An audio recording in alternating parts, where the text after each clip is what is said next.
Sorry about the delay. We practice went along. Try to make sure they didn't have a repeat of last week.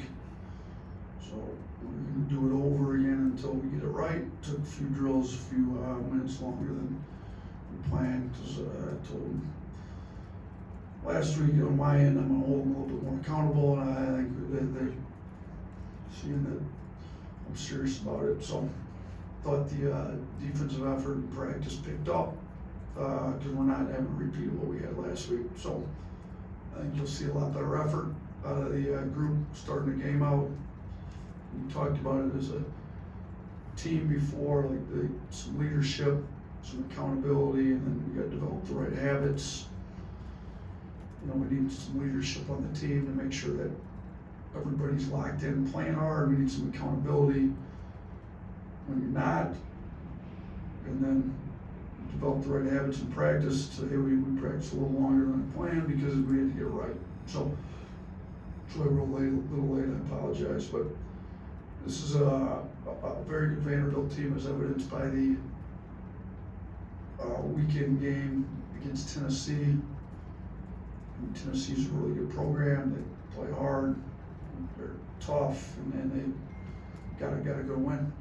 So you know, I would think that we've got our guys' attention. I believe they're number one in the country in points per game off turnovers. So huge game for us in taking care of the ball, not giving them points off turnovers. You know, they swipe at the ball, they get quick guys, they get guys that are tough, physical, they play hard. So that's number one, is taking care of the ball. On our defensive end, you know, they've got guys that get downhill, they do a great job generating, you know, shots in the paint, and we got to keep them out of the paint. So, you know, we're kind of challenging our guys individually, one-on-one defense to kind of pick it up. So, you know, I have a lot of respect for Coach Byington. He did a really good job at all the other schools he's been at. You know, I watched, you know, Brian and Charlie last year in that league, and he came from that league, and he's done a good job. So he's kind of brought the same system to Vandy. I think they had the number 2 ranked transfer portal class. They signed 11 guys, so he's kind of flipped that entire roster over. And they got veteran guys who've scored a lot of points at other places where they've been.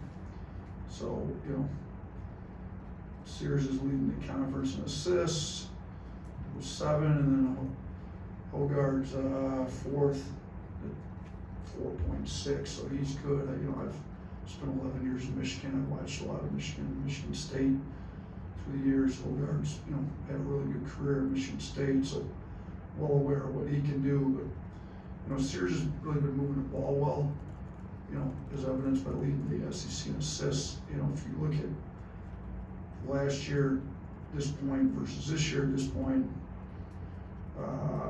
he's got 22 more assists than the first 18 games last year, while only scoring 15 points less. And he's figuring out how to score and get assists both. So, you know, I'm sure if his scoring rate continues at what it's been here lately, that, you know, he'll probably score the same amount of points or more than he did last year, with significantly more assists, which is showing his growth and development on the offensive end of the floor.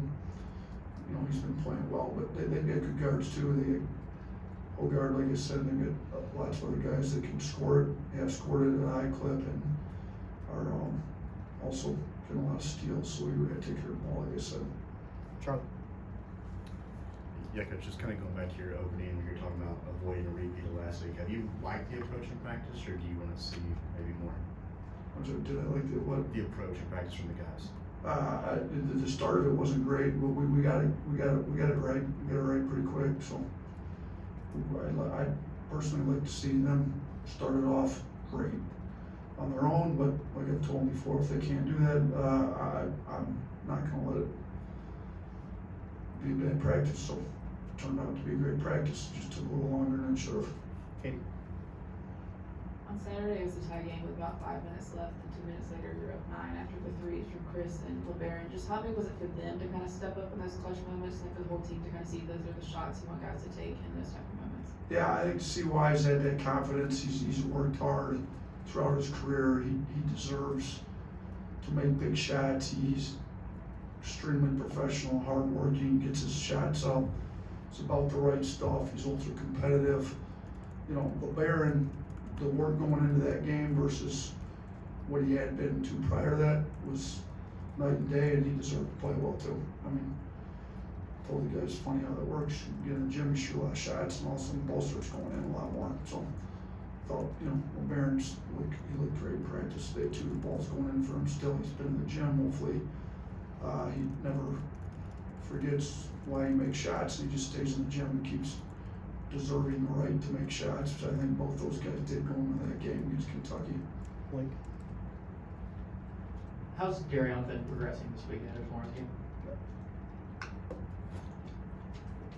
He's doing more and more every day. We did more today than, you know, he's still not doing everything in practice, so it'll probably be questionable. We'll see where he's at tomorrow. I mean, again, this is one of those injuries that if you bring him back too fast, it could be season long, lingering, never 100%. And with the way he plays, he's got to be explosive, athletic, tagging around, you know, flying around, making plays. Like, he's just not going to be great if he's got like a lingering injury that's keeping him from being explosive. So he's doing more and more. He's antsy to play, but again, we're not going to be stupid and bring him back too early and have him being injured the rest of the year. Nick Oats. Yeah, this Vanderbilt team, we talked about the turnovers.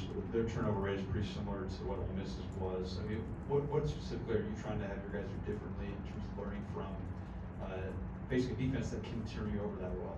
Yeah, they do it a lot differently than Ole Miss, but you are correct, and we had an issue against Ole Miss, so we're showing them how they're turning teams over. We're showing them what we can try to do certain things that works against some other teams that won't work against these guys, and hopefully with an intensity level and a focus that comes with playing conference games, that should come with playing conference games. It wasn't there last week.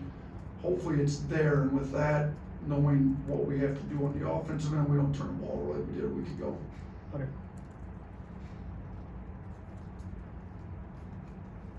In general, what's it like really preparing for a team that's kind of had a massive turnaround, but also big changes in personnel the last time that you played? Yeah, I mean, here's the deal. Like we've also had not nearly the turnaround they've had because they had coaching change, but I think it's college basketball in general. They have a lot of heavy turnaround on a lot of teams. So, you know, over half our guys playing haven't played Vanderbilt before, so they haven't played for Alabama before. So, you know, for the guys that have been here, we gotta lock in together their personnel, and it's not like there's a few teams, you know, Tennessee got the same coach the whole time we've been here. Auburn's had the same coach, you know, some of the better coaches in the country that have been pretty consistent at the places they've been. Our guys that have been here know what they're gonna be about. But, you know, some of the personnel will change, but there's a system that gets tweaked every year, but for the most part is what it is. Like, it's obviously a lot different with Vanderbilt, like you said, a new coach, 11 new players. We gotta lock in the personnel, and we gotta study a little harder, spend a little bit more time showing them what it is and how to guard it, what it is on their defensive end, how do we avoid all the turnovers, and they just gotta stay locked in. But I think you're gonna see more and more of that, at least with the personnel side, with the turnover, with the transfer portal and stuff year to year from the different teams in the league. Jack. Kind of going back to Katie's question with the 9-0 run at the end of the game, you had 2 10-0 runs earlier too. How big was that against, you know, an explosive offensive team like Kentucky? What does this kind of show about just the offensive growth from this team as this season has gone on? Yeah, I mean, it's nice to have an explosive offense. We're figuring out our offense a little bit better. We're definitely shooting better at 38%. That's a lot better than what we had been at 32%. But from 3, that is, we're making free throws at a higher clip. So I think the guys are working to shoot it better. We also got back to getting on the old boards, which we had abandoned. You know, it wasn't on purpose. They were supposed to be going to the class, but that comes with effort. You know, the Ole Miss game wasn't there, but it's nice to be able to explode quickly. You know, like Katie said, in a 2-minute stretch and make a 9-0 run. Because against the better teams in this league, like, you're gonna have to have a couple explosive moments in the game to try to break away from them, or sometimes catch up if you've gotten behind. So it's nice to know we can do it. You know, like to see us string together more stops. You know, like maybe we're not scoring every possession in some of these runs. Maybe we're stringing together a lot of stops to make some of the runs. So let's try to continue to build our defense and get it up to help with some of the runs. Just kind of points we're trying to make. But it's nice our offense has been able to make some of these runs that they made in the Kentucky game. Chase. A couple times in the last couple weeks, you've mentioned that Youngblood is coming along, starting to look more like he did at USF last year. What specifically about his game do you see on the upswing? You know, I think he's more comfortable with his shooting. I think he's more comfortable where he can move when he should be coming off ball screens, aggressive, when he should be cutting. I think he's moving better. I mean, you saw him at A&M be the best guy on Phelps. Mainly he's the more comfortable you get, you know, he's getting more comfortable with his ankle. It doesn't look like he's hesitating to me. I think in his mind, his ankle's good. Now, figure out where you can be aggressive, when you should be aggressive, how aggressive he should be. I think he's getting a lot more comfortable with that. So then, you know, we can keep building him in there, because I do think he's got a high IQ. He's about the right things. He wants to win. He's not selfish at all. He's able to score at a high clip, but he really just cares about winning. So now he's figuring out when he should assert himself more, and when it's appropriate, where the opportunities are a little bit more. In the back.